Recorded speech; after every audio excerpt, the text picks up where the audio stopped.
बसमिल्लाहिर्रहमानिर्रहीम। प्यारे भाइयों और मुअज़्ज़ज़ समीन करम, आज हम आपको मरहूम वालिदैन के नाम की कुर्बानी करने का जो मसला है वो बता रहे हैं।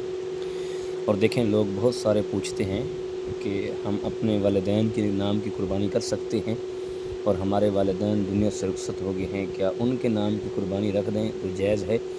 और देखें, सबसे पहली बात तो ये है कि उन पर कुर्बानी वाजिब नहीं है, वाजिब आप पर है।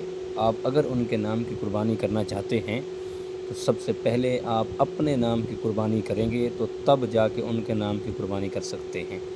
और अब आप कहें कि एक ही कुर्बानी करनी है, लेकिन वो भी वालिदैन के नाम की कर लें जो दुनिया से रुखसत हो गए हैं, तो इस तरह कुर्बानी नहीं होगी।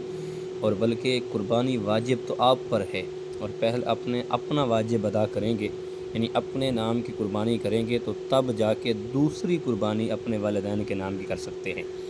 और अब जो वालिदैन के नाम की कुर्बानी करते हैं, क्या उनके नाम हिस्से का गोश्त जो है, क्या वो हम घर में भी इस्तेमाल कर सकते हैं? देखें, सबसे पहली बात यह है कि उनके गोश्त का हिस्सा जो है, जो वालिदैन के नाम कुर्बानी करेंगे जो दुनिया से रुखसत हो गए हैं, उनके नाम के हिस्से के गोश्त के जो हैं 2 मसले हैं।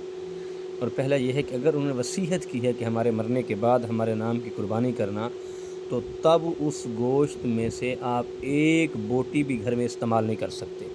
तो अगर उन्होंने वसीयत नहीं की, आप अपनी खुशी से करना चाहते हैं, यानी अपनी मर्ज़ी से करना चाहते हैं वालिदैन के नाम की कुर्बानी सवाब की नीयत से, तो फिर आप उस गोश्त को घर में भी इस्तेमाल कर सकते हैं, रिश्तेदारों में भी तक़सीम कर सकते हैं, और अज़ीज़ व अक़ारिब में भी तक़सीम कर सकते हैं।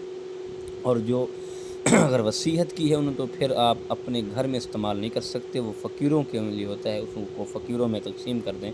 तो अल्लाह पाक हम सब का हामी व नासिर हो। अल्लाह हम सब की कुर्बानियों को कबूल फ़रमाए। अल्लाह हम सब को जज़ाए खैर अता फ़रमाए।